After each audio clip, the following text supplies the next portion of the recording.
ખબરોમાં બન્યા રહેવા માટે બેલ આઇકોન દબાવો અને એબીપી અસ્મિતાને સબસ્ક્રાઇબ કરો. વાત અમદાવાદની, જ્યાં 5 શખ્સોને સામૂહિક દુષ્કર્મના આરોપસર ફરિયાદ નોંધાઈ છે. અમદાવાદ ક્રાઇમ બ્રાન્ચે 2 આરોપીઓની અટકાયત પણ કરી લીધી છે. રાજકોટની 23 વર્ષીય યુવતી પર સામૂહિક દુષ્કર્મ આચરવાનો આ 5 શખ્સો પર આરોપ છે. કોર્પોરેટ લેવલની નોકરી આપવાના નામે બેઠક બોલાવીને દુષ્કર્મ આચર્યાનો આરોપ લગાવવામાં આવ્યો છે.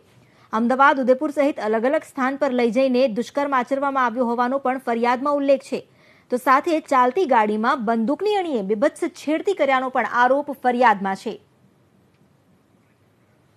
આ અંગે પોલીસે શું કહ્યું, સાંભળીએ. ગઈ તારીખ 3/11/2020 રોજ મહિલા પોલીસ સ્ટેશન વેસ્ટ ખાતે એક યુવતીની ફરિયાદ આધારે 376D મુજબની ફરિયાદ દાખલ કરવામાં આવેલ છે, જેમાં કુલ 5 આરોપી છે.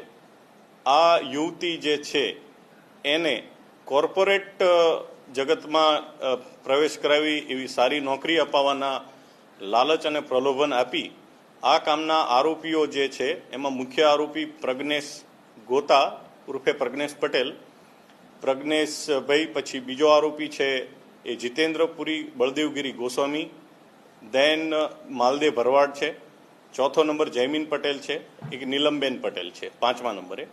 આ પૈકી આરોપી નંબર 1 થી 3 એ યુવતીને અલગ અલગ પ્રલોભન આપી કેફી પીણા અને માદક દ્રવ્યો પીવડાવી તેને તેની સાથે શું થઈ રહ્યું છે તે બાબતે અશક્તિમાન કરી એના પર વારંવાર અલગ અલગ હોટલો ઉપર બળાત્કાર કરવામાં આવેલ છે.